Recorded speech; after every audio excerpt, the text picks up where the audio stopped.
Uma lição de Hegel. Na introdução à filosofia do direito, G. W. F. Hegel explica que uma das capacidades essenciais do ego humano é a de suprimir mentalmente todo dado exterior ou interior, quer este se imponha como presença física ou por quaisquer outros meios, a capacidade, em suma, de negar o universo inteiro e fazer da consciência de si a única realidade. Se não fosse esta faculdade, estaríamos presos no círculo dos estímulos imediatos, como os animais, e não teríamos o acesso aos graus mais elevados de abstração.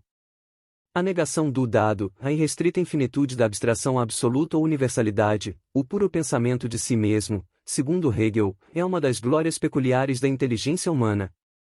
No entanto, é uma força perigosa, quando exercida independentemente de outras capacidades que a compensam e equilibram, entre as quais, evidentemente, a de dizer sim à totalidade do real, capacidade da qual o próprio Hegel deu uma ilustração pitoresca no célebre episódio em que, após contemplar por longo tempo uma soberba montanha, baixou a cabeça e sentenciou: de fato é assim. Quando o ego vivencia a negação abstrativa como uma experiência de liberdade, e a autodeterminação da vontade se apega a essa experiência, prossegue Hegel, então temos a liberdade negativa, a liberdade no vazio, que se ergue como paixão e toma forma no mundo. Vale a pena citar o parágrafo por extenso, tal a sua força analítica e profética. Quando essa liberdade se volta para a ação prática, ela toma forma na religião e na política como o fanatismo da destruição, a destruição de toda a ordem social subsistente, como a eliminação dos indivíduos que são objetos de suspeita e a aniquilação de toda organização que tente se erguer de novo de entre as ruínas. É só destruindo alguma coisa que essa vontade negativa tem o sentimento de si própria como existente.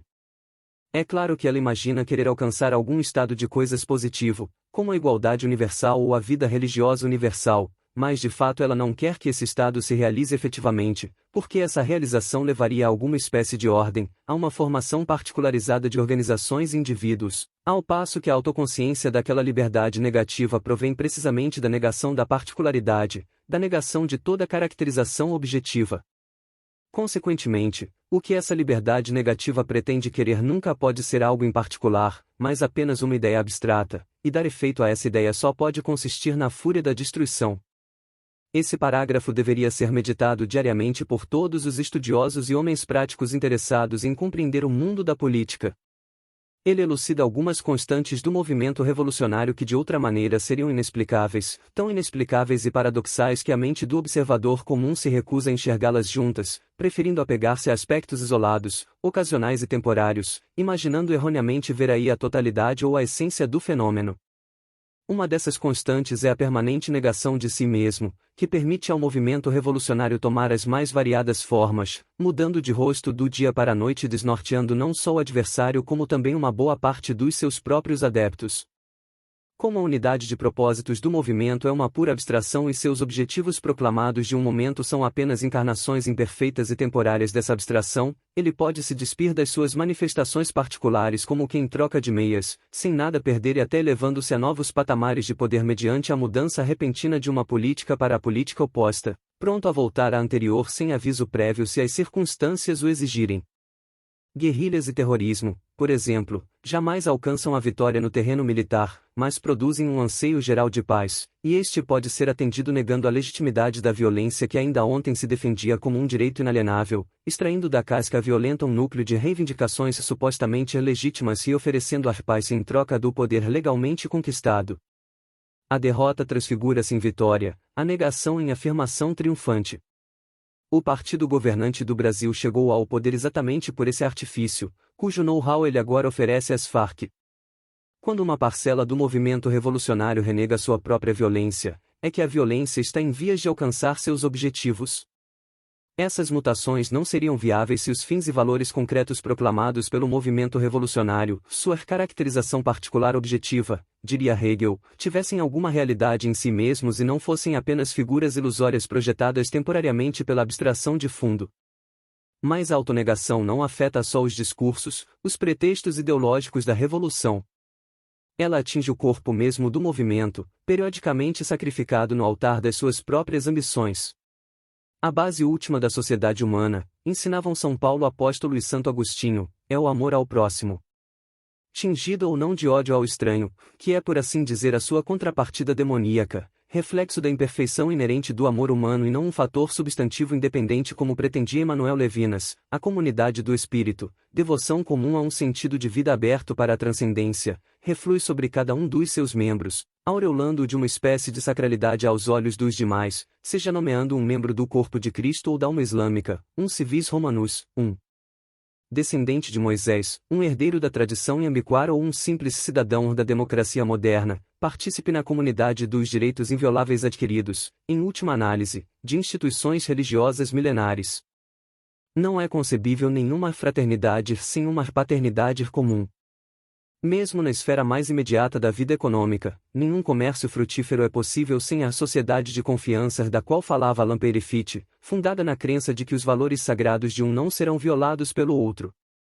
Em contraste com essa regra universal, o movimento revolucionário diferencia-se pela constância com que, nas organizações e governos que cria, seus próprios membros se perseguem e se aniquilam uns aos outros com uma obstinação sistemática e em quantidades jamais vistas em qualquer outro tipo de comunidade humana ao longo de toda a história. A Revolução Francesa cortou mais cabeças de revolucionários que de padres e aristocratas. A Revolução Russa de 1917 não se fez contra o tsarismo, mas contra os revolucionários de 1905. O nazismo elevou-se ao poder sobre os cadáveres de seus próprios militantes, imolados ao oportunismo de uma aliança política na noite das longas facas em 29 de junho de 1934. Mas seria uma ilusão imaginar que esses rituais sangrentos reflitam apenas o furor passageiro das hecatombes revolucionárias. Uma vez consolidados no poder, os partidos revolucionários redobram de violência, movidos pela suspeita paranoica contra seus próprios membros, matando-os aos milhões e dezenas de milhões com uma sanha que ultrapassa tudo o que os mais violentos próceres da reação jamais pensaram em fazer contra eles. Nenhum ditador de direita jamais prendeu, torturou e matou tantos comunistas como os governos da União Soviética, da China, do Vietnã, do Camboja, da Coreia do Norte e de Cuba. As lágrimas de ódio que sobem à face dos militantes de esquerda quando falam de Francisco Franco, de Augusto Pinochet ou mesmo da brandíssima ditadura brasileira, não expressam senão um mecanismo histérico de autodefesa moral, a repressão da consciência, como a chamava Igor Caruso, a projeção inversa das culpas incalculavelmente maiores que o movimento revolucionário tem para com milhões de seus próprios fiéis. A contrapelo da inclinação universal da natureza humana para fundar a vida social no amor ao próximo, o movimento revolucionário cria sociedades inteiramente baseadas no ódio, fazendo da unidade provisória inspirada no ódio a este ou aquele inimigo externo ou interno um arremedo satânico do amor. Nada disso seria possível se os ideais e bandeiras erguidos pelo movimento revolucionário a cada passo da sua história tivessem alguma substancialidade em si mesmos. Neste caso, a fidelidade comum aos valores sagrados protegeria os membros da comunidade revolucionária uns contra os outros. Mas esses ideais são como as figuras formadas pelas nuvens no céu, condenadas a dissipar-se ao primeiro vento, deixando atrás de si apenas o céu vazio. A única, central e permanente fidelidade do movimento revolucionário é a liberdade abstrata, que, com suas irmãs siamesas, a igualdade abstrata e a fraternidade abstrata, não pode encarnar-se perfeitamente em nenhuma forma particular histórica e, não consistindo senão de vazio absoluto, só pode encontrar a satisfação de um sentimento fugaz de existência no exercício da aniquilação, na insaciável fúria da destruição.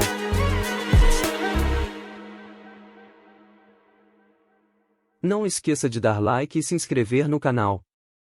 Esse texto foi tirado do artigo Uma lição de Hegel, escrito por Olavo de Carvalho.